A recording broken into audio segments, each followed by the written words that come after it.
friends? Welcome back to Random Gleanings. We're going to do what we did last week, Chris, and that's to kind of run through a planning topic before we speak to markets. Yep. We got some good feedback from that, so thank you for that. And go ahead and hit subscribe and share it with a friend. Today's topic, it's back to school time. You pulled some information about school and specifically related to 529. So college savings plan conversation has been coming up a lot lately. And, just a reminder, parents, grandparents, you need to be funding college expenses through a 529 if you are a South Carolina resident. It's pretty crazy. We've actually got, I think, one of the best plans out there in terms of the tax deduction side of things and the flexibility. So there are only 6 states in the country, did you know, that allow you to fund 529s prior year up in the tax filing date. And South Carolina is one of them. Yep. Georgia's one of them. But most of them are, limiting the state tax deduction to $4,000, right. $10,000, yeah. whatever. I mean, South Carolina's, as you can see on the screen here, is fully deductible for the entirety of whatever you put in the plan. Yeah, and another benefit, like you said, is you're not capped, right? And so you're capped at the $540,000 per child. That for most of us, that's probably not a cap. But all that's to say, I think North Carolina's got a pretty low cap on an annual basis, and this is just not the case in South Carolina. So what a benefit it is to live in this state and have this access for an advantageous savings strategy. If you are funding a 529 and you live in South Carolina, you want to use the South Carolina plan. You're not going to get a tax deduction for using the North Carolina plan or Virginia or Maine or whatever. And then also the Secure 2.0 piece that came out now. Yeah, to be honest with you, I don't have all the details, and in fact, it doesn't even go into effect until next year.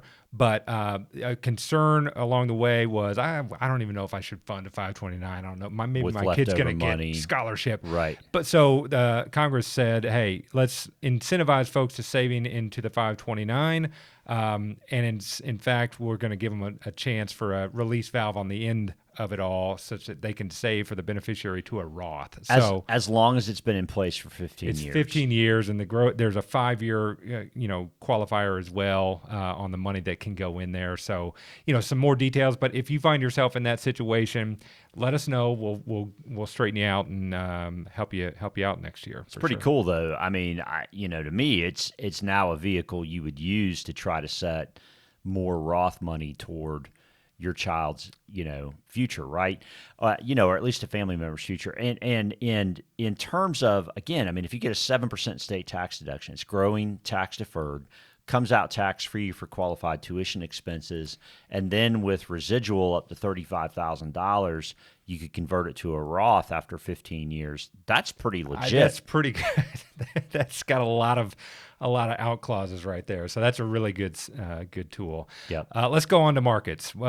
You pulled this first chart, presidential election cycle. I think we've looked at it a few times, but so we're kind of in that week period. And if you look, the blue line is the line going back, I think, to 1950.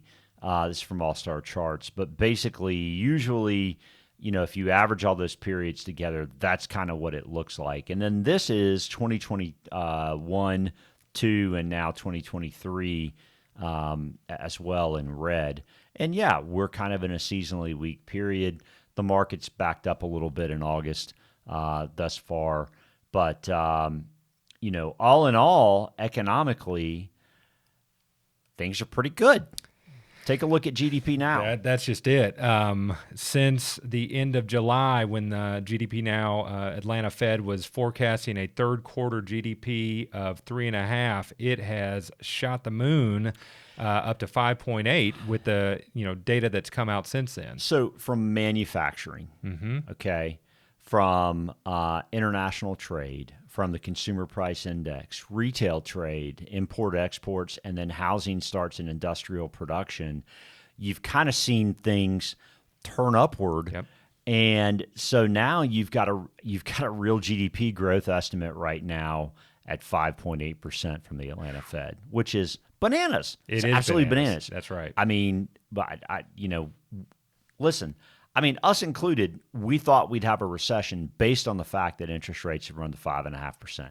It hadn't shown up yet. Will it? It definitely hasn't, but this is strange. I mean, it just really is strange to see this sort of strength given the economic setup that we had been coming from, and yet this is where we are right now.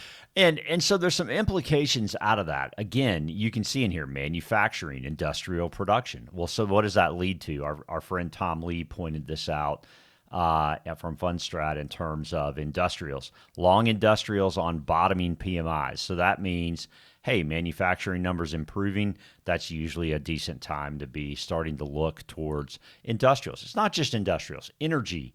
Financials normally would be in there, but financials now all of a sudden they're not acting very clean either. So, it's just an interesting time period. And that's why this whole thing about higher for longer, interest rates being what they are, is such a mess. It's going to take a while to unravel itself. I mean, we all know that cash on the short end is yielding anywhere from 5.2 to 5.4% now. Hope you're getting that on your cash. But, the question is, obviously, what happens from here? Right. How long will it stay there? And if you believe that the economy is as strong as the GDP now is purporting, there's no reason for the Fed to be cutting rates into the face of that. That's exactly right. And yet, here in this next chart, the market still expects the Fed to lower interest rates 4 times next year. Now, here's the thing.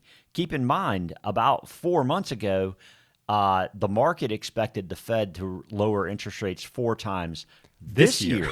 So will they now do it next year? Tough to say. I mean, one thing, and our friend Willie Delwich kind of pointed this out, the bond market's expecting a % cut next year, and some of it's the Fed's own fault. I mean, they have, over the last decade, been biased towards easing, slow to raise rates, quick to cut them. So now, I mean, Jackson Hole's at the end of this week. We were kind of talking a little while ago about last year this time, talking about going to Jackson and Redux going to Jackson. So basically, they've got a chance now to kind of set expectations for next year as well coming out of Jackson Hole, because no action will happen. They won't raise or lower rates, but they will talk about it. And how many times did they say pain last year? 5 to 7, 6 or something like that. In like a 3-minute speech. Yeah.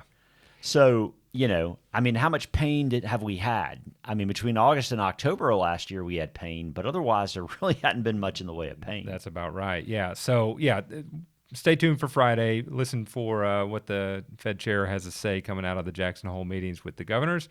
But I can't anticipate that they're going to lower again, nothing's going to happen on Friday as far as the rate's concerned, but they will signal something likely, or at least markets will probably interpret something. And I think the concern, if it's me, is do they keep the target rate at 2, or are they are they seeing the difficulty of getting there and they appease and say maybe they're going to bring that up? I'm not sure how markets would interpret that, but it's probably not a great sign over the long run if that's where they go. So usually it's the opposite with the Fed, right? Like, I mean, if they cut rates, you would think, oh, good. I mean, rates are coming down. That's better. No, they're seeing through the veil a little bit, is what that would indicate to me. That's right. Which may imply that the market thinks that we're going to have that recession after all. Maybe so. But meanwhile, and we talked about this a little bit last week, last chart, short rates down. No. Are long rates going to go up? Well, if the economy's so good, is it just going to uninvert? That's the big question. You can kind of see the colors here. The magenta is the 30-year Treasury. That's been the one kind of on a tear as of late. And the question is, do we get back to a normal, healthy yield curve or not? Because we've been inverted now for, 9-10 months. Right. I mean, that's not unheard of, but the question is, when are we going to hit the point where the economy slows? That's right. Yeah. So or not. Yeah, who knows? I mean, again, I've heard it referred to as textbook breaking occurrences in this, since COVID, and to some extent, that's kind of what our experience has been. Is that historical precedence has not really presented itself in some of these recessionary signals. We stay tuned and we stay optimistically but cautious, and look for opportunities along the way. Yep. So I picked back up on watching Billions since Okay. winning time is only once a week, which bums me out. I'm ready to watch the Plow whole through thing. that. It's so good. I mean, Billions is. I mean, we had watched like the first 5 seasons of Billions and then found it on Paramount. And now season 7 of Billions is out. And I mean, it's good, but, Gotten a little long in the tooth, maybe. Maybe a little bit. Yeah. This week on entertainment, television entertainment anyway, for me was Painkiller. So I can't really recommend it. It's about the OxyContin epidemic. So it's depressing. It was well made, but it's really, really depressing. But I do want to recommend, took my now 13-year-old to a zipline park over in town, and it was just fun as a dad to enjoy watching my boys play with other boys and enjoy being outside and being adventurous. So That's cool. That was just a lot of fun. Good for you. Yep. Good. Anything else for you this week? No, nothing else. Thanks so much for watching. As always, please click the subscribe button, hit the bell if you want to know when we post. Weird times. Feel free to share with a friend. We're always grateful to you, and look forward to seeing you next week.